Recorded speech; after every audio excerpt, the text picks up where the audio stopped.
Assalamualaikum warahmatullahi wabarakatuh.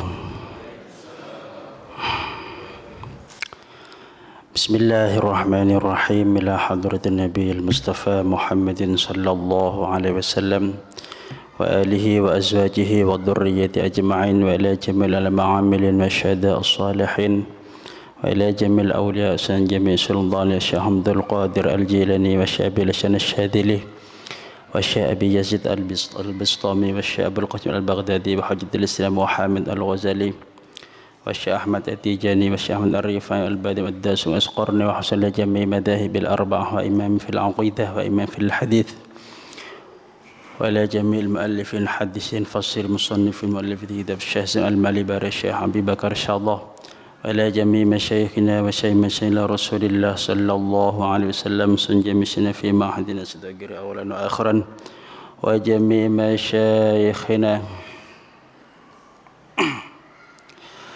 wa syaykhina Rasulillah sallallahu alaihi wasallam sunjamisina fi ma'hadina sadaqir awalan wa akhiran wa jamisina fi ma'hadina padaqatan awalan wa akhiran ila jami'il muslimin wal muslimat wal mu'minin wa min khusus ajdadina wa jaddadina wa bana wa amara hadzal masjid غفر الله ذنوبهم وكفر سيئاتهم وتقبل حسناتهم أن الله عند درجاتهم في الجنة علينا من بركاتهم وأسرارهم وأنوارهم وعلومهم ورضوانهم ونفحاتهم في الدين والدنيا والآخرة لنا ولهم الفاتحة أعوذ بالله من الشيطان الرجيم بسم الله الرحمن الرحيم الحمد لله رب العالمين الرحمن الرحيم مالك يوم الدين إياك نعبد وإياك نستعين اهدنا الصراط المستقيم صراط الذين أنعمت عليهم غير المغضوب عليهم ولا الضالين رب اغفر لي ولوالدي آمين بسم الله الرحمن الرحيم الحمد لله رب العالمين اللهم صل وسلم وبارك على سيدنا Muhammad amma ba'da hadratil makaramin para alim, para ulama, para masyayikh, seluruh jamaah Masjid Ar-Raudhah, bil khusus seluruh jajaran takmir masjid. Alhamdulillah,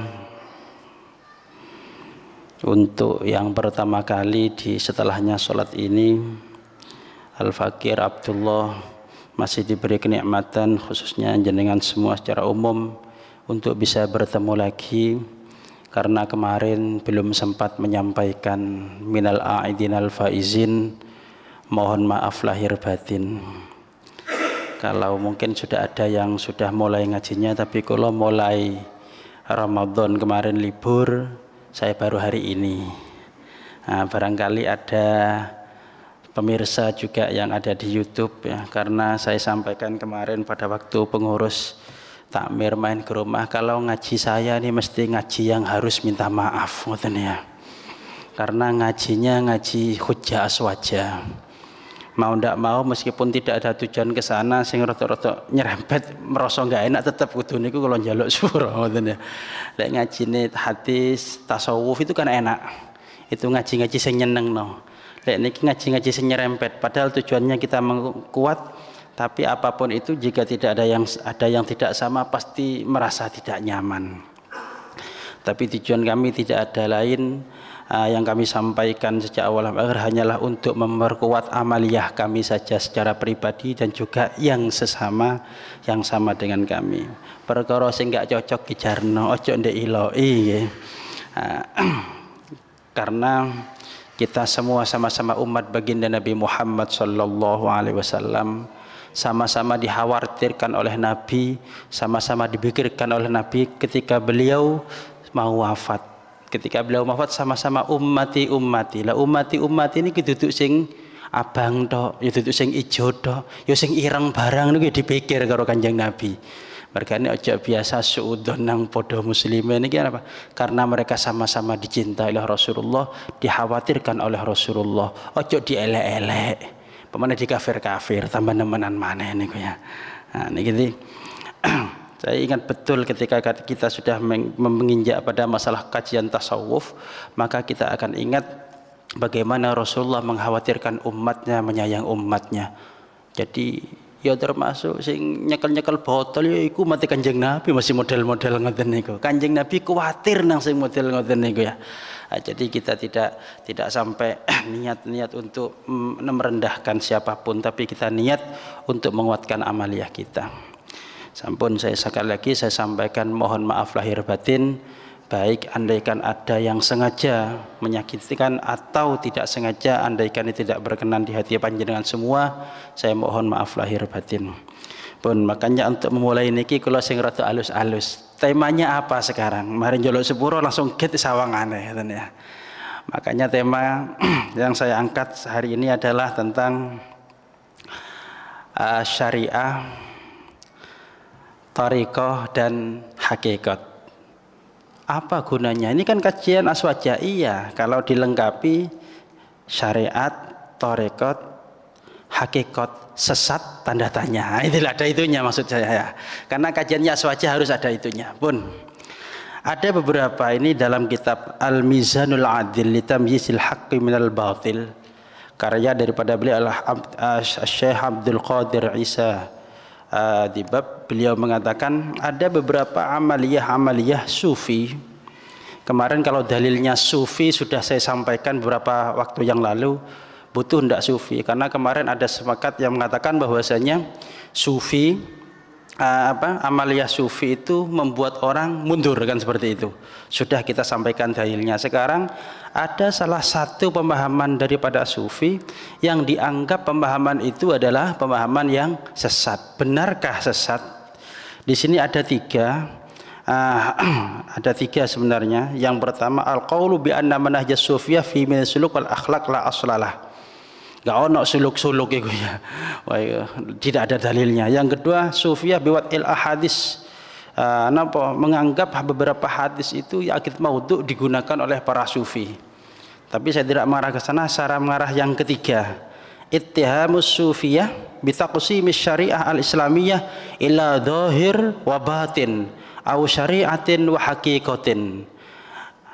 Ada anggapan sufi ya, kita sudah memaham tentang sufi bahwasanya jelas dalam kitab-kitab Syafi'iyah ada salah satu ulama pengarang kitab Fathul Mu'in, Syekh Zainuddin Al-Malibari, menyebutkan dalam kitab Hidayatul Atqiya begini: innat tariqa syari'atun wa tariqatun wa haqiqatun fasma'alaha ma muthila. Sesungguhnya jalan menuju Allah Subhanahu wa taala ini haruslah melalui tahapan-tahapan yang tiga ini.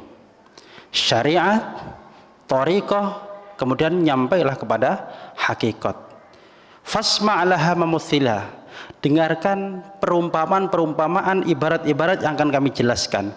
Ini jelas bahwasanya dari ulama kalangan kita sendiri mengatakan bahwasanya memang tahapan-tahapan beragama, tahapan pendekatan diri kepada Allah sudah jelas. Ya mungkin sebagian contoh ini yang dipermasalahkan mungkin. Ya.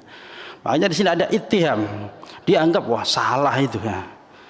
Siapa yang mengatakan? Di sini disebutkan dalam kitab Al-Usulil Ilmiyah Lid-Da'wah As-Salafiyah. Wa fi dzalika yaqulul Wahabiyyu Abdurrahman Abdul Khaliq fi kitabih, yani yang mengatakan wamtaddal fasadu ila ifsadil aqidah wa tahtim syar'a alladhi sammuhu bidzahir ya. Ternyata kesesatan mereka, katanya mereka yang membagi syariat, ada thariqah, ada hakikat, itu semakin melebar pada masalah akidahnya. Artinya mereka menganggap bahwasanya pembagian syariat itu ada zahir, ada batin, ada thariqah, ada syariat, ada thariqah, hakikat. Ini merupakan perkara yang fasad, perkara yang sesat katanya. Terus bagaimana jawabannya? Di sini dijelaskan, saya mengarah pada dalil dulu sebelum saya mengarah kepada apa sih thariqah, kemudian syariah, thariqah dan hakikah itu apa sebenarnya. Karena yang kita bicarakan sekarang tentang masalah aswajahnya. Andaikan thariqahnya, saya jelaskan thariqahnya dulu karena kita yang jelaskan aswajahnya. Ternyata jawabannya laqad qassama sufiyah asy-syari'ah al-islamiyah ila syari'atin wa ila haqiqatin. Kenapa para sufi itu membagi syariah Islamiyah menjadi dua? Secara umum diglobalkan jadi dua, ada syariah, ada hakikah. Bahkan Imam Asy-Syaikh Abdul Qadir Al-Jilani sendiri menyebutkan dalam salah satu kitabnya ada sholat syariat, ada sholat hakikat. Nah ini sudah saya kutip di sini, cuma enggak saya bawa kitabnya. Nggih, cok akeh lah ngoten nggih. Kok enggak ada aku bingung tambah. Pun wa in atlaqa ba'dhum ala hadat taqsim isma dhahir wal batin. Meskipun ada sebagian yang mengatakan ternyata syariah Islamiyah yang berupa syariah wa hakikah ini dibagi menjadi dua, disebut dengan ada syariah zahir, ada syariah batin. Famuraduhum asyariah wal hakikah. Kalau ada sebagian ulama yang mengatakan bahwa ada syariah itu syariah zahir, ada syariah batin, yang dikehendaki adalah al zahir yang kelihatan mata, nyata kelihatannya adalah syariat yang kita lakukan secara amalul jawarih, anggota kita yang kelihatan. Kemudian yang dimaksud dengan syariat batin adalah al-haqiqah. Pun wa innama, kenapa kok ada yang mengatakan bahwasanya pembagian syariat menjadi zahir dan batin ini dianggap sesat? Karena mereka punya anggapan kita itu sama dengan pembagiannya orang-orang Rafidhah, orang-orang Syiah.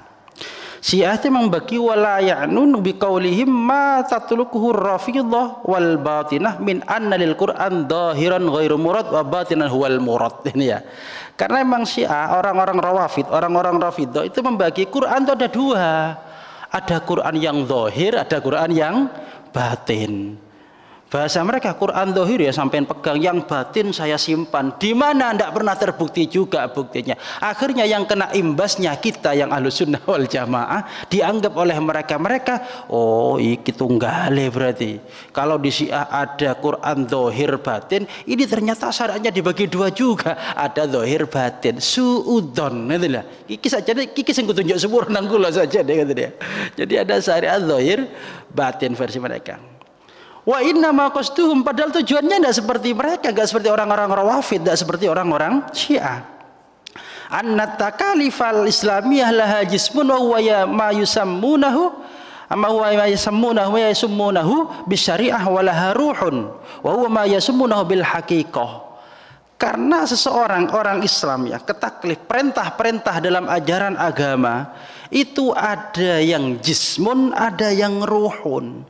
Jismun ini yang kelihatan dalam lahiriah kita. Lahiriah kita ini kelihatannya apa, wong bayang Allahu Akbar. Salat nggih. Allahu Akbar. Kita salat kan salat. Sekarang pertanyaannya setelah salat kita sujud ya. Nah, sekarang kita waktu sujud, kita waktu rukuk, kita waktu membaca inni wajjahtu wajhiya lilladzi fataras samawati hanifan wa lam musyrikin wa ma anal musyrikin inni wajjahtu wajhiya lilladzi fataras samawati. Kira-kira lesan kita yang mengatakan inni wajjahtu wajhiya lilladzi fataras samawati sama enggak dengan hati kita? Lesane inni wajjahtu, saya menghadap kepada zat yang maha menciptakan langit bumi. Lesannya seperti itu. Kira-kira hatinya seperti itu juga enggak? Apa ndak atine iki kira-kira eling nang mall, kapan iki Car Free Day, kapan lari-lari ya, kapan sepak bola, apa sing menang mambenge winginane to ngoten ya.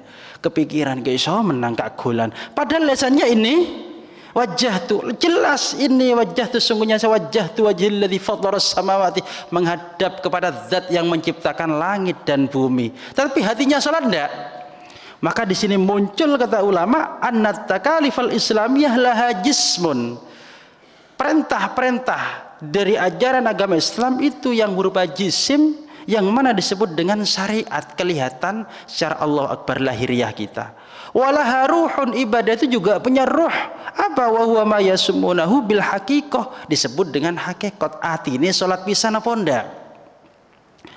Maka di sini ulama mengatakan inna syariah wal haqiqah mutalazimani talazumar ruh lil jasad atau talazumal jasad lir ruh. Asy-syariah wal haqiqah ini adalah sesuatu yang saling berkesinambungan, saling membutuhkan, sebagaimana jasad dan ruh. Ruh to ora ono jasate ora ketok le obah. Jasad to gak ono ruh ya ora iso obah. Awit talazumul jasad war ruh, padha ya. Jasad butuh kepada ruh, ruh butuh kepada jasad. Wa kamala yujadu jasad hayyun bila ruhin wala tara ar-ruh bil biduni jasadin ya. Begitu juga artinya sebagaimana jasad itu tidak akan bisa hidup jika tidak ada roh, begitu juga kalian tidak akan pernah bisa melihat roh kalau tidak menempel kepada jasad. Lah contoh gampangan kalau kalian jenengan iki kira-kira wong iku salat secara lahiriah apa batiniah tok. Oh, sing paling penting salat lahiriah ya batiniah. Maka tidak salah ketika Syekh Abdul Qadir Al-Jilani seorang Sayyidus Sufi, Sultanul Auliya mengatakan, ono salat iku salat syariat, ada salat hakikat. Oh, berarti lek salat hakikat menang tok ya ora, ya tetep ono takbire, Allahu Akbar, ya bismillah, ya padha model biasa. Cuma salat lahiriah pas karo ucapane ati, ucapane tingkah, ucapane anggota lahir persis karo tingkahe ati. Yo zahire salat, batine salat. Jadi jangan suudzon mengatakan bahwasanya orang membagi syariat, membagi dua batin dan dohir itu disamakan dengan pembagian Al-Quran dohir batin sebagaimana pembagiannya orang Syiah. Ini ittiham, pasti ini sudah salah paham, ittiham, salah cipta, salah paham ini pasti. Makanya tanya dulu, jangan seudon dulu. Ini dijelaskan, dijelas ya. Syekh Abdurrahman Abdul Khaliq dalam kitabnya Al-Usul Al-Ilmiyah Lid-Da'wah As-Salafiyah. Ini ada referensinya. Makanya kalau sekarang ada muncul buku disampaikan ini menurut pendapat kami, ini pendapat mereka, ini salah satu referensinya ini.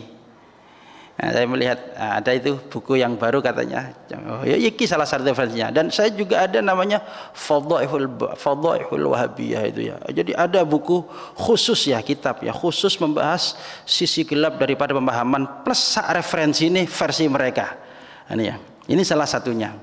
Kemudian dijawab oleh kita. Lah sekarang pertanyaannya, wasanatum fi hadza taqsim mendilo. Mereka membagi ya gini. Kita Ahlus Sunnah wal Jamaah membagi hukum dengan model ada syariah, ada hakikat. Ini ada dalilnya ndak? Ya jelas dalilnya ada. Mana hadis Jibril al-masyhur alladzi qassamad din ila islamin wa imanin wa ihsan. Ada hadisnya Jibril, hadis Jibril ya, itu sahabat Umar itu ya. Nah, pada waktu itu kumpul dengan kanjeng Nabi, kemudian datang seorang laki-laki yang pakaian putih, rambutnya ireng, wajahnya tidak ketok lesu tekon dinding itu lah. Itu kan hadisnya jelas itu. Kemudian duduk di depan Nabi, kemudian pas ya, niki rukbataihi, lututnya disandarkan dulu ke kanjeng Nabi, kemudian memegang niki pahanya, kemudian mengatakan kepada kanjeng Nabi, akhbirni anil Islam. Dijawab oleh Rasulullah, akhbirni, tanya lagi, akhbirni anil iman, akhbirni anil ihsan. Ini jelas ini sudah. Jadi kok beda-beda apa kudu nglakoni? Oh, ora telu, yu'allimukumuddin jana. Dia adalah malaikat Jibril mengajarkan kalian tentang agama. Berarti agama itu apa? Ya ono ihsan, ya ono iman, ya ono Islam. Dan ini tidak bisa dipisah-pisah. Islam tok ndak iman ndak iso. Enggak mungkin ngelakoni. Iman saja ndak Islam, tidak mungkin sholat deh, tidak ngerti carane. Atau dia bersedekah saja jadi orang baik, tapi tidak iman, tetap tidak keterima. Makanya ada kesatuan. Nah, makanya di sini wahya marwiyun fi sahihaini, ini hadis sahih, bahkan disebutkan dalam kitab Musnad Al-Imam Ahmad bin Hanbal yang katanya itu Imam Ahmad diikuti oleh mereka-mereka yang tidak mau. Ternyata dalam kitab Musnad Ahmad bin Hanbal juga disebut. Ini pentingnya. Makanya di sini apa disebutkan annal Islam al-madhkur fil hadis walladhi yumathilul janibil amaliyah fid din min ibadatin wa muamalat mahallu al-a'dha al-jismiyah adh-dhahirah. Wa qad ikhtassal fuqaha bidirasati wa huma yasummunahu bisyari'ah. Ini ya. Wal iman huwal janib al-i'tiqadi min al-iman billah mahalluhu al-qalb.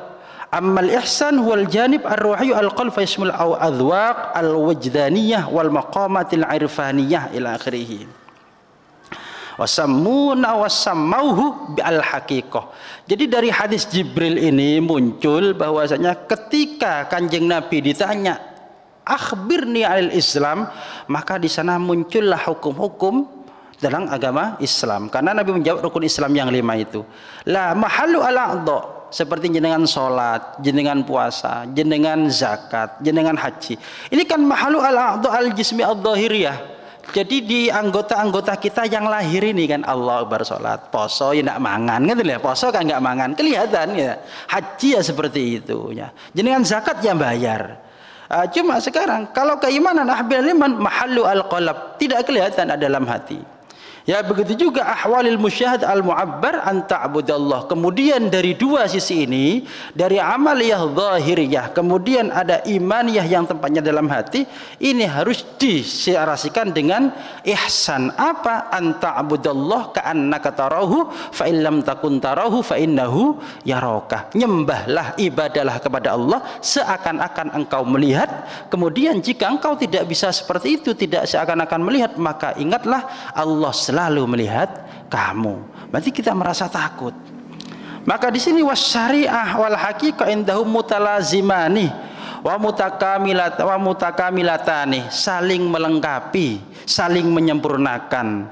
Syariat adalah asas, pondasi, thariqah adalah wasilah perantara, haqiqah adalah thamrah, buah daripada dua itu hal itu. Maka di sini kalau mengatakan kaedahnya bahwasanya orang itu kalau hanya bersyariat saja tanpa berhakikat, ya juga bermasalah. Berhakikat saja tidak bersyariat juga bermasalah. Ini saya kira untuk permasalahan jawaban-jawaban tentang yang mengatakan bahwasanya pembagian syariah menjadi zahir batin atau menjadi syariah wal haqiqah, ini sudah dijawab bahwasanya dipastikan salah memahami pembagian ulama sufi bahwasanya syariat ada syariat zahir, ada syariat batin, yang keduanya ini tidak bisa dipisahkan antara satu sama lain. Dalilnya sudah jelas hadis Jibril. Ini dalil utama yang saya sampaikan. Saya nggak menemukan dalil yang lain sudah. Yang penting ya apa ya, katanya jelas wong salah paham, jenenge salah paham ya. Wis salah paham butuh dalil, ndak butuh ngoten ya. Kira-kira kalau kalian jenengan wis tepak ngaji ngeten iki kula ndelok HP, bagaimana hukumnya waktu ngaji lihat HP? Masa saya butuh dalil ngeten iki lah. Wis angel lho HP an lho. Aja seudon dikek kula ndelok kitab dek kene iki lah. Wis angel paling balas gendakane atau selingkuhane loh. Suudon itu namanya. Apakah saya masih butuh dalil seperti ini? Ojo dalil-dalil dos ya. Warak dalil bosan akhirnya gini ya. Jadi kadang-kadang orang tuh dalil. Sekarang pertanyaan dibalik saja. Kira-kira jenengan mengatakan saya seperti ini ada dalilnya enggak sampean? Oh enggak ada dalilnya juga kok ternyata. Suudon sampean tuh enggak berdalil. Selesai, Bun. Saya ingin fokus pada asy-syariah wat-thariqah. At-thariq jarene Syekh Izzuddin, Syekh Zainuddin Al-Malabari pengarang kitab Fathul Mu'in jelas inna thariq syariah wa thariq haqiqah fasma' laha ma muthila ya. Syariat apa syariat itu? Jalan menuju Allah ada syariat, ada thariqah, ada haqiqah. Tadi disebutkan adalah asy-syariah asas pondasi. Wat-thariqah al-wasilah perantara melakukan syariat dengan baik. Kemudian haqiqah samrah buah dari melakukan keduanya.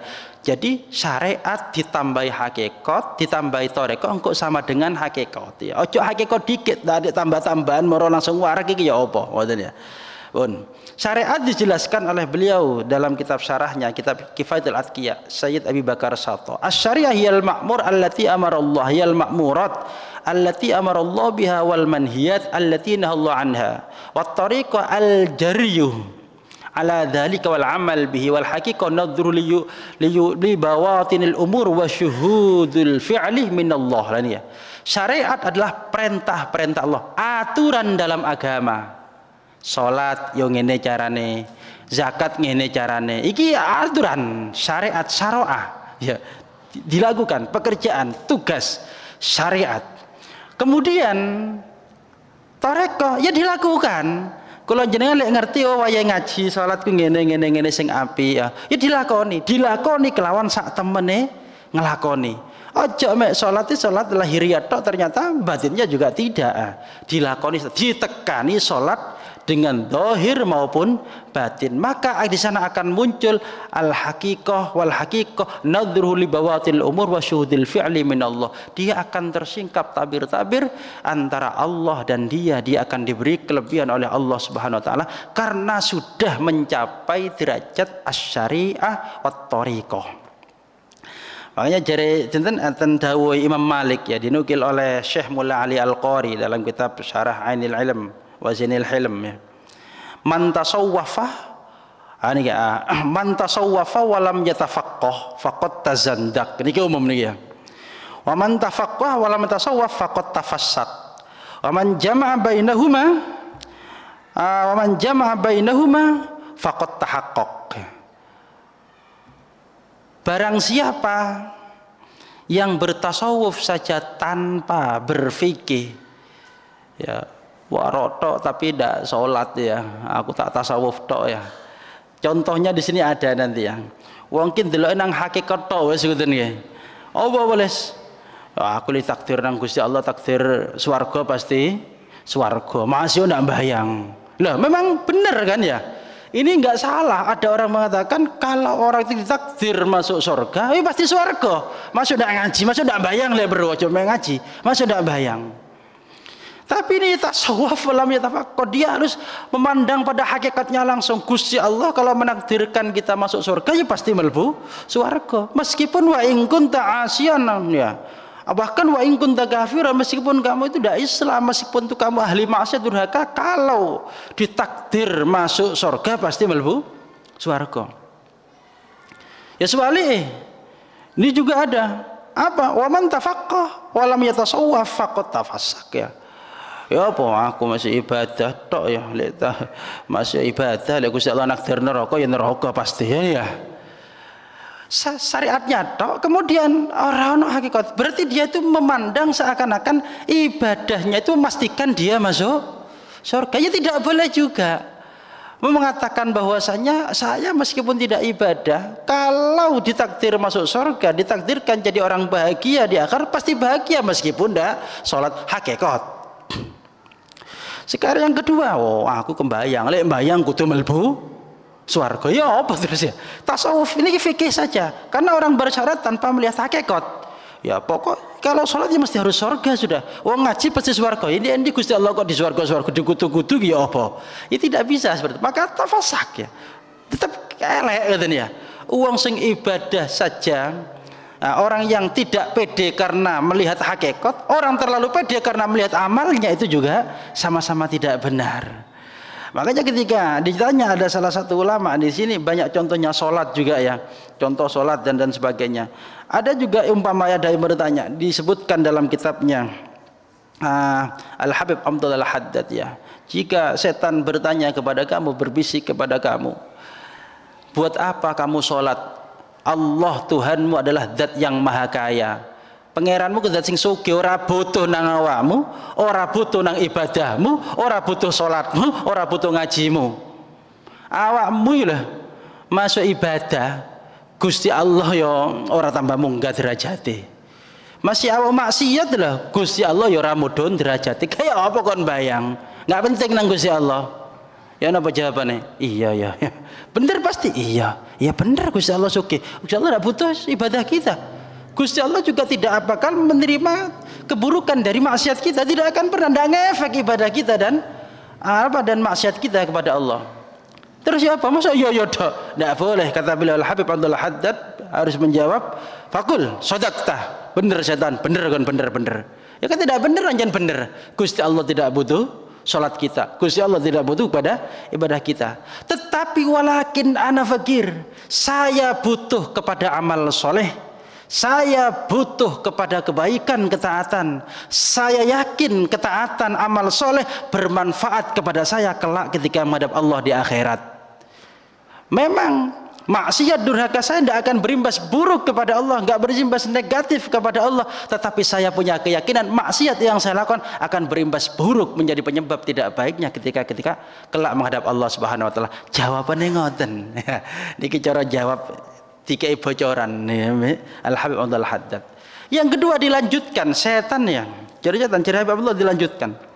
Loh, in kunta sa'idan, kalau kamu dicatat menjadi orang baik, sama persis seperti ini. Kalau kamu dicatat menjadi orang yang bahagia, dicatat di Lauhil Mahfud biyen melbu swarga, pasti swarga, masih ndak bayang. Loh, kula jenengan iki lak tinggal melanjutkan skenario saja. Secara hakikat wong sing ana nggene ngoten nggih. Kalau kalian jenengan wis ndek biyen ndek Lauhil Mahfud belum diciptakan sudah tahu Allah enggene Abdullah ki di swarga, ngoten misalkan lah ya. Atau naudzubillah di sebaliknya tempatnya sudah diketahui.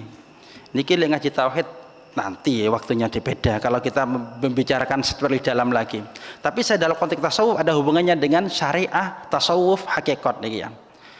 Kalau kamu ditakdirkan menjadi orang yang bahagia, pasti kamu masuk surga, pasti kamu bahagia kelak karena sudah ada catatannya. Meskipun kamu tidak pernah sholat sama sekali. Tapi sebaliknya kalau kamu ditakdir menjadi orang yang celaka, pasti masuk neraka meskipun kamu ahli ngaji, ahli sholat, ahli jamaah, pasti neraka. Ya apa jawabannya? Nggak ada yang jawab jarane Syekh Abdullah Haddad. Enggak usah dijawab. Fala taltafit ila qauli. Enggak usah ditoleh, model enggak ada ditoleh ya. Lalu terus gimana? Sekarang pertanyaannya satu. Setan, kira-kira kamu tahu ndak saya ini menjadi orang yang selamat apa tidak? Pasti enggak weruh ya apen-apen pisan.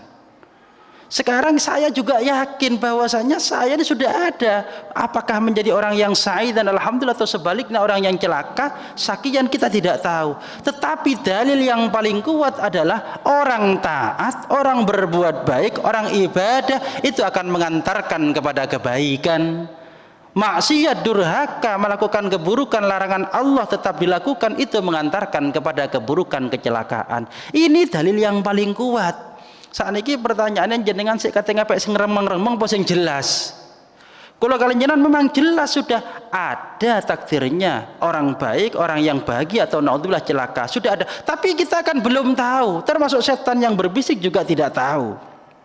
Sekarang yang paling jelas apa? Kebaikan mengantarkan kepada kebahagiaan, ibadah mengantarkan kepada surga, keburukan mengantarkan pada kecelakaan, maksiat mengantarkan ke neraka. Ini dalil jelas, syariatnya jelas dalam agama. Al-Quran menjelaskan wong sing iman ngamal soleh nggene swarga. Ini kan syariatnya jelas. Masa langsung hakikat apa jare Gusti Allah, ibadah bangga, jelas selesai ini.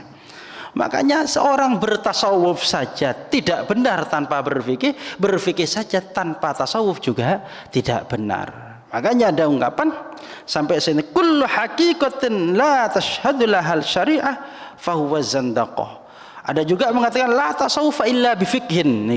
Jarane Imam Ahmad Zarruq mengatakan la tasawuf illa bifikhin wala fiqh illa bitasawuf. Tidak ada tasawuf itu dikatakan sempurna kecuali dia bisa dengan fikihnya sekaligus. Begitu juga tidak ada orang fikih itu bisa sempurna kecuali dia juga melakukan tasawufnya. Walahuma illa bil iman. Tasawuf dan fikih ini tidak mungkin terjadi kalau orang yang tidak iman dulu. Ya pasti. Makanya ada Islam, ada iman, ada ihsan. Idza yasihu wahidun minhuma bidunihi falazimal jami' li talazumikum fil hukmi. Maka keduanya sama-sama saling membutuhkan semuanya ini. Hanya yang terakhir niki kula talirik jam niki. Maka yang terakhir sampai disebutkan oleh para ulama di sini contoh disebutkan oleh Syekh Zainuddin Al-Malibari, fa syari'atun kasafinatin wa tariqatun kal bahri tsumma haqiqatun durrun ghala. Syariat itu seperti perahu, kemudian torekoh itu seperti laut, samudra, kemudian hakikat seperti durun, seperti mutiara yang ada di tengah-tengah lautan. Jenengan kepingin oleh mutiara, gak gelem nang segara, ya ndak kira oleh tumbas. Oh iki contone ndek kene aja kata ndek toko gajah. Iki seje mana iku ya. Niki ngaji jadi macam-macam dalah ngoten ya. Nah, syariat seperti safinah, butuh perahu. Jenengan kalau sudah ada syariatnya wis api, tinggal gelem ngelakoni ndak, gelem ditumpak ndak iki perahu iki mengarungi samudra lautan. Ya wis ditumpak, hati-hati temenan. Jane apa kok jane engko iso tutuk tengah segara langsung jowo niki napa mutiara. Makanya hakikat jenengan ndak usah saya pokok ngambil mutiara tanpa ke laut, tanpa ada safinah, tanpa syariat, kelelep dijamin. Oh kok mboten nih kok? Memang yang contoh tidak kelelep tapi sesat ya. Banyak contoh orang yang selalu menguatkan tasawufnya saja tanpa berfikih, itu juga salah. Begitu juga fikih tanpa tasawuf biasa ini kok plong gak ono remeh blas. Maka tidak salah. Fasma' ma muthila, ini contohnya kasari'ah. Famathalu bis as-sari'ah bis safinah fi annaha sababun fil wusul ilal maqsad. Jadi sebab apa? Syariah diseumpamakan seperti perahu karena itu menjadi penyebab nyampai pada tujuan, yaitu hakikat. Tariqah bil bahri anna mahallul lil maqsad, ya. Apa? Kalau kita mau nyampe pada tujuan tinggi, ya diarungi dulu itu yang namanya samudra lautan. Ojo ono peraune tok ndak gelem ditumpak digeneng noto, ya. Ngerti aku ngaji iki, ya. Ngaji ki ngene jarane salat, ibadah sing apik meneng tok, ya. Ya padha ae, digunakan agama syariatnya, diamalkan thariqahnya, kemudian insya Allah nanti kalau baik pengamalannya, thariqahnya akan sama dengan sendiri nyampai kepada hakikat. Fasyari'atun kasafinatin ila akhiri. Yang terakhir, fasyari'atun akhdhi bidinil khaliq wa qiyamuhu bil amri wan nahyin jala. Syariat adalah melakukan perintahnya Allah Subhanahu wa taala, meninggalkan larangan Allah Subhanahu wa taala. Ini secara umum syariat semacam itu. Wa tariqatun akhdhu bi ahwat kal wara. Thariqah ini pengati-ngati. Ono muncul tasawufe, ono ati-atine. Salatmu ki salat temenan ta ora? Apa salat lahiriah tok? Apa salat sak batine?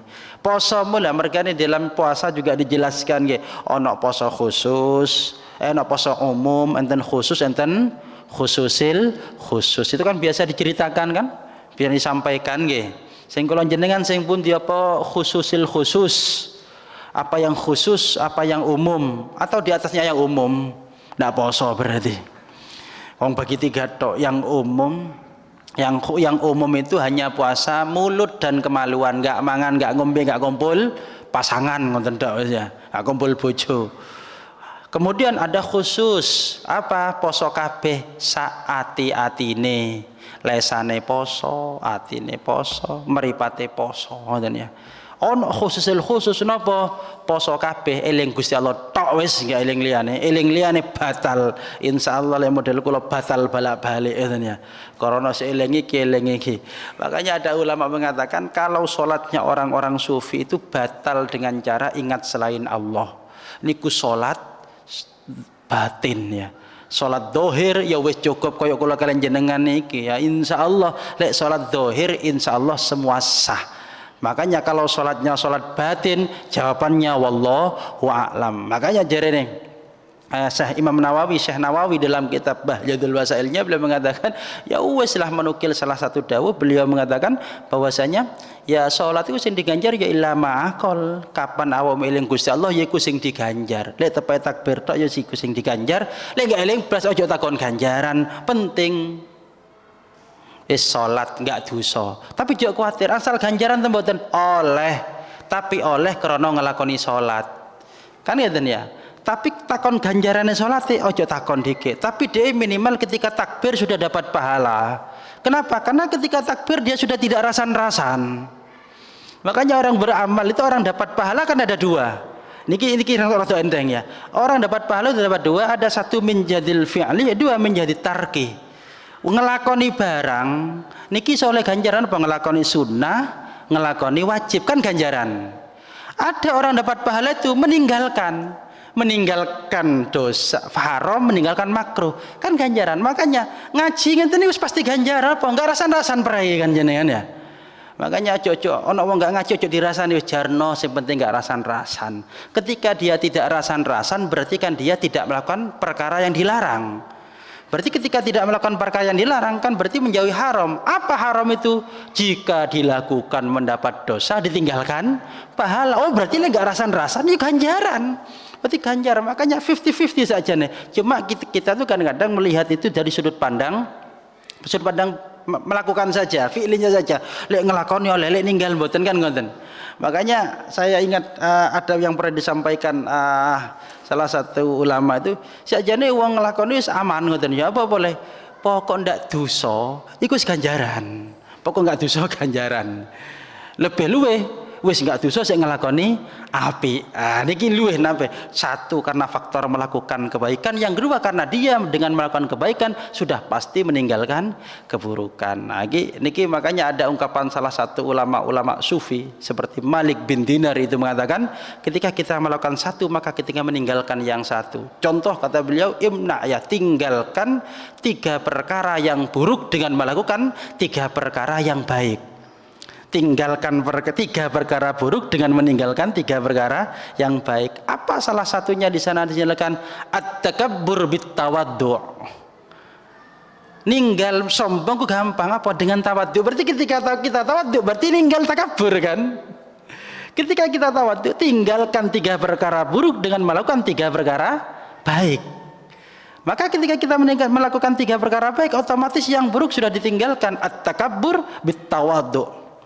Ada juga yang namanya al-hirsu bil qanaah.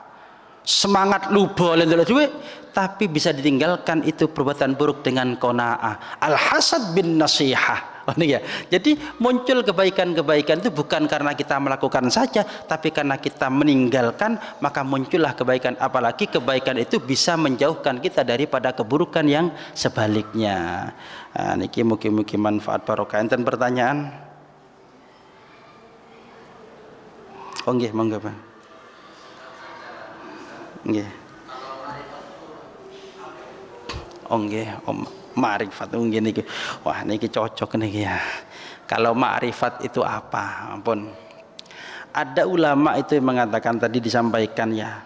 Al-ma'rifat adalah thamratul haqiqah. Jadi uang niki wis tutuk nang hakikah akan dibuka oleh Allah tabir-tabir antara dia dan Allah, maka dia akan mengerti Allah, akan mengetahui hakikatnya Allah Subhanahu wa taala. Jadi tetap tahapan telu niki. Niku tambah intisarinya lagi itu sudah nanti ya. Syariat, thariqah, hakikat, ma'rifat.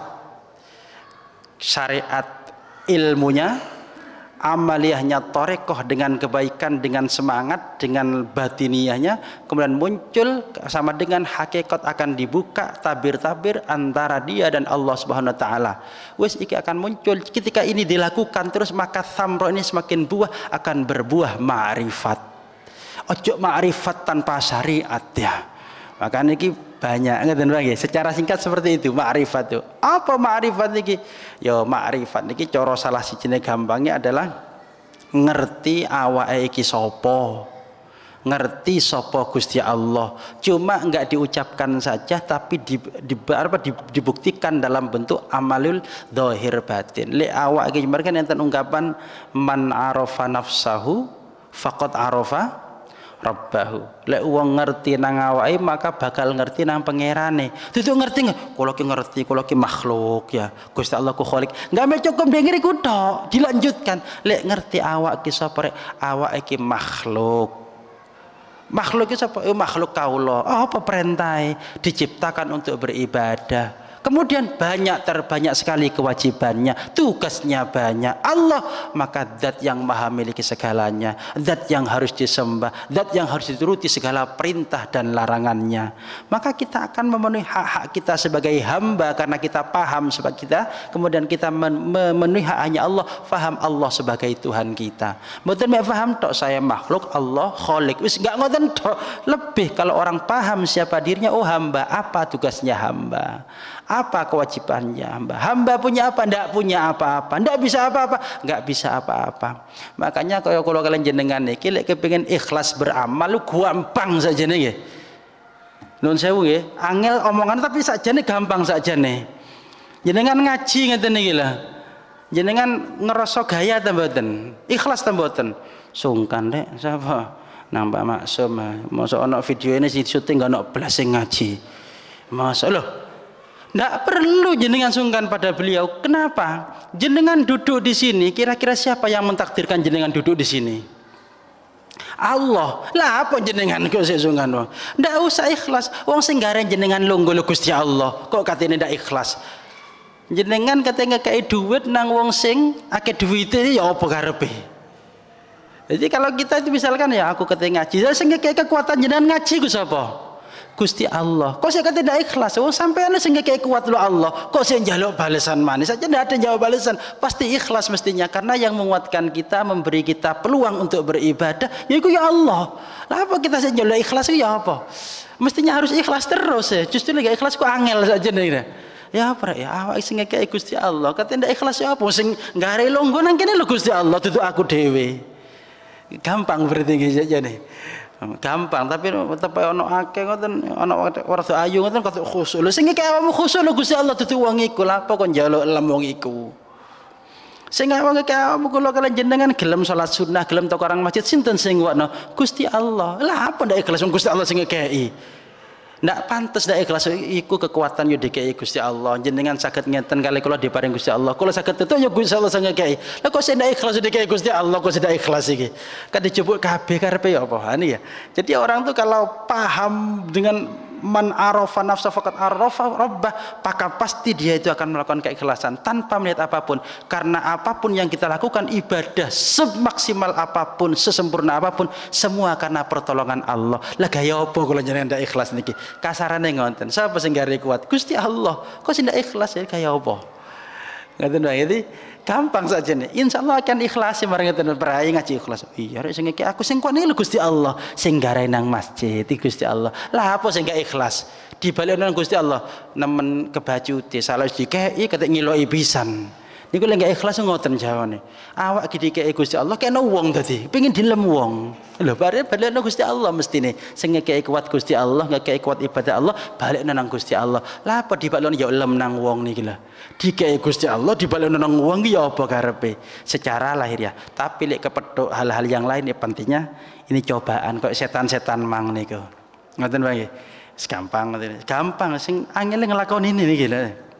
Tasawuf niki sing angel nglakoni ini. Sampun nggih. Alhamdulillah. Mugi-mugi manfaat barokah. Saya tidak menyampaikan banyak khawatir salah juga. Ngoten nggih. Pun mugi-mugi manfaat barokah. Al-Fatihah. أعوذ بالله من الشيطان الرجيم بسم الله الرحمن الرحيم رب العالمين الرحمن الرحيم مالك يوم الدين إياك نعبد وإياك نستعين اهدنا الصراط المستقيم صراط الذين أنعمت عليهم غير المغضوب عليهم ولا الضالين آمين بسم الله الرحمن الرحيم الحمد لله رب العالمين اللهم صل على سيدنا محمد صلاة تغفر بها الذنوب وتصلح بها القلوب وتنضلق بها العصوب وتلين بها الصعوب وعلى آله وصحبه إليه منسوب اللهم إنا نعوذ بك من علم لا ينفع وقلب لا يخشى وعمل لا يرفع ودعاء لا يسمع ربنا آتنا من لدنك رحمة وهيئ لنا من أمرنا رشدا ربنا آتنا في الدنيا حسنة في الآخرة حسنة وقنا عذاب النار صلى الله على سيدنا محمد والحمد لله رب العالمين آمين بسر الفاتحة والعفو منكم ثم السلام عليكم ورحمة الله وبركاته